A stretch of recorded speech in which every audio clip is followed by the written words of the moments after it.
Hi, I'm Keith Prince. I'm Assembly Member for Havering and Redbridge. And tonight I think has been really interesting. Not only did I obviously want to introduce my report, but also learnt a lot from the crowdfunding people and also the councillor from Croydon, who told us about a very successful project that he did. I'm Chris Wright, I'm from Croydon Council, and I'm chairman of the Friends of Grange Park, which have introduced a brand new play area, and we raised £100,000 to do that. And we did it by hard work and by enthusiasm and by a great deal of assistance from the local authority. I'm Paul Masey from Crowdcube. I've enjoyed tonight's event because it's given me an opportunity to speak to people from government about the chance to work with them, to crowdfund community projects and even crowdfund large sums of money into infrastructure. I'm Syed Kamall, MEP for London, and we've just finished the event tonight on crowdfunding. And what we heard from was a whole range of panellists, from business people and investors right through to social entrepreneurs and politicians, talking about the potential of crowdfunding, right from funding local projects like playgrounds that the council may no longer be able to fund, all the way through to massive infrastructure projects like solar parks and possibly in the future railways and even airports. Huge potential, and actually watch this space. I'm Davies, I'm Managing Director of Abundance Investment, and it's been a great evening. Lots of discussion about the future of infrastructure investment in London and particularly around green energy. I think what we were able to do was share the success stories of crowdfunding and how they could be applied to local projects and local investments in the London area, and also how we can get more citizens involved in making decisions over how their local environment is developed. I'm Simon Chrisman from Crowdpatch, and what I got out of tonight was the enthusiasm of the people that attended, their passion for these sorts of projects, and the whole attitude of entrepreneurialism and the fact that people felt that they could do things with the crowd and crowdfunding and other forms of funding to make projects happen and to make projects work in a way that haven't been traditionally funded. So I thought it was a very, very positive evening and a really good step in introducing crowdfunding into local government initiatives and infrastructure projects. My name's Mark Littlewood. I'm the Director General of the Institute of Economic Affairs, a free market think tank. I found this evening's discussion absolutely fascinating. New technologies and crowdfunding seem to be able to solve and adapt to the challenges of society in a way that old-style politics can't. And we've heard this evening from a range of initiatives, possibly on quite a small scale, that have already got off the ground because of this new approach.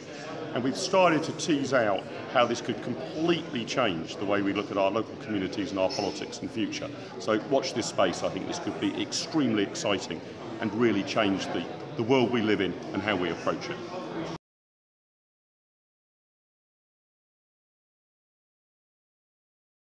We've all heard of the famous Great Exhibition of 1851. Anyone who watched Blue Peter in their youth, or anyone who's sort of learnt about the glories of Victorian Britain, will have learnt about the Great Exhibition, which is supposed to be showing the very best, not only of British but international and European art and commerce and industry and technology. And actually, what was remarkable about it was from planning to actually opening in 1851, it only took 9 months.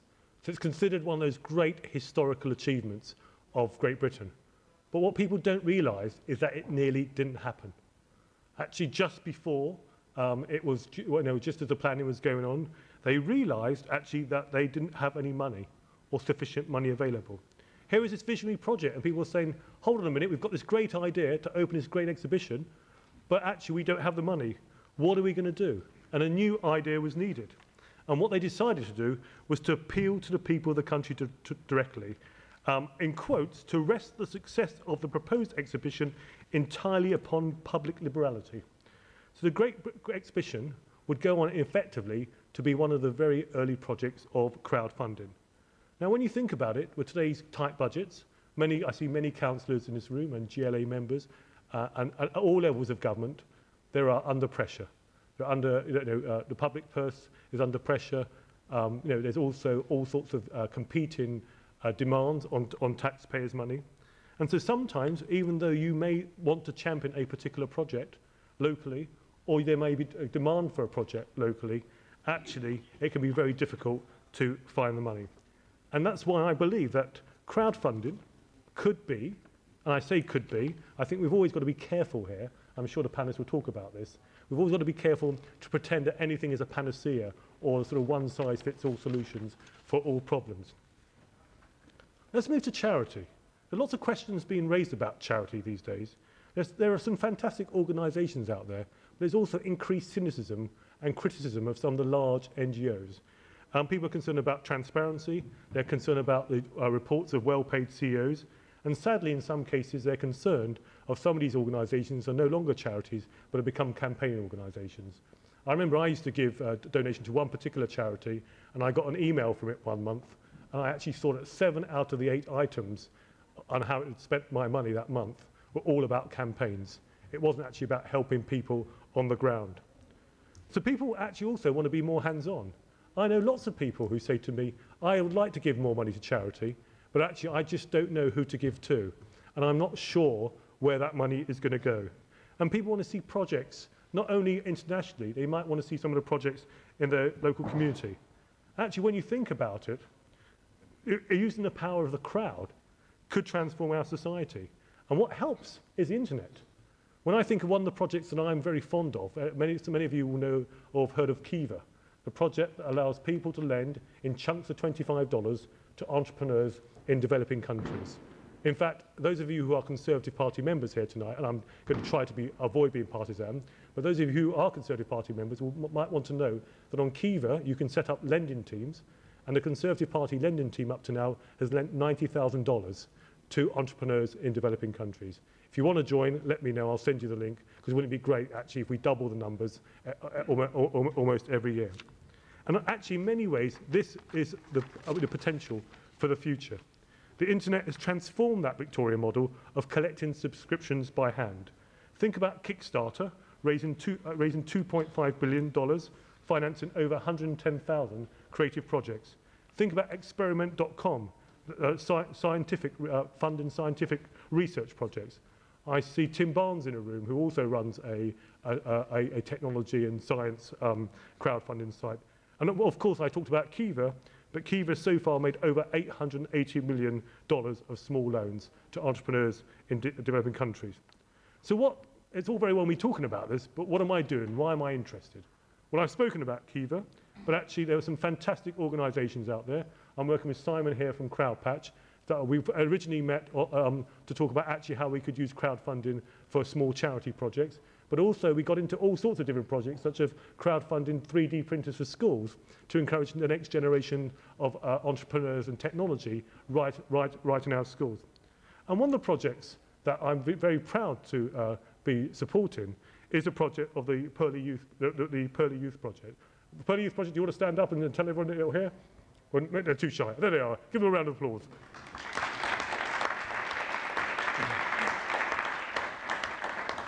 And when my team went to first visit, you can sit down now, by the way, don't stand up all the way through, unless you want to. Actually, when my team asked me to get more involved and look at the Pearly Youth Project, and actually we learned about the project, doing fantastic work in that area of Croydon. But the problem is because of where the name Pearly, people assume it's a relatively wealthy area, but actually they attract children and volunteers from right across the borough and neighbouring boroughs from probably more deprived areas. And actually, politically, the council probably struggles to fund it, or maybe they've got other political priorities. I don't mean that in a negative way, but all councils of whatever colour will have competing political priorities. So actually, how can we fill that gap? And we've launched a crowdfunding appeal via Crowdpatch with Simon to try and fund £3,000, I was about to say $3,000, no, £3,000. And actually, if any of you want to contribute, please go to the Crowdpatch website. This speech will be full of adverts, by the way. No, please go to the website and make a small donation. The campaign's open until November. But as Keith said, it doesn't only have to be about helping entrepreneurs and helping charities. Actually, how about a partnership with the public sector, with the state? How about a partnership to help for local infrastructure, where there may well be demand for local infrastructure and you've got squeezed budgets? And so as Keith gave the example about bus countdown shelters. I mean, many of us will think, actually, sorry, bus shelter countdowns. Many of us might think with our smartphones, well, who wants this information? But there are still people there who actually do want to see that information when they turn up to that bus stop. Actually, what about when libraries close down? Instead of all the lovies turn up and saying, well, wouldn't it be wonderful if you spent your money, I know we've got money, but you spend your money, or actually the council should be spending its taxpayers' money. How about if you not only crowdfunded, but crowdsourced the books and crowdsourced volunteers and expertise? So it's a partnership between the local council. And maybe eventually we could be more ambitious. Actually, if there is demand for a larger infrastructure project, maybe people across the country could say, actually, they're willing to, or people across the borough could say, actually, you know, what we want to do is extend that railway line, or maybe actually want to keep that station open, and building on the model that's already been used for community railways, but actually a great way of adding that sort of crowdsourcing and crowdfunding.